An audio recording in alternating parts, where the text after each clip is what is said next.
உங்களை யாருக்காவது தெரியுமா? தெரியுமா? தெரியுமா? அந்த உப்பு காத்துல எங்க மக்களின் ஓலம் இப்போ கேட்கும். காரமண்ணு நெஞ்ச பொழந்து கிடக்கும்.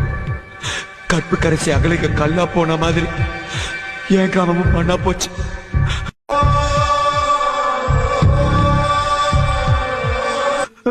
அத்திப்பட்டின் ஒவ்வொரு கடைசி மூச்சும் என் இருதய கூட்டுக்குள்ள இன்னும் பத்திரமா இருக்கு.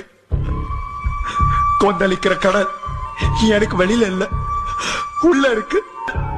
அழிக்கப்பட்ட ஒரு சமுதாயத்தோட கடைசி கதறல். என்னுடைய அழுகை 690 பேருடைய அழுகை. என்னுடைய ஆத்திரம் ஒரு கிராமத்துடைய ஆத்திரம். நான் தனியால் இல்ல, துடிக்க துடிக்க படுகொலை செய்யப்பட்ட 690 பேர்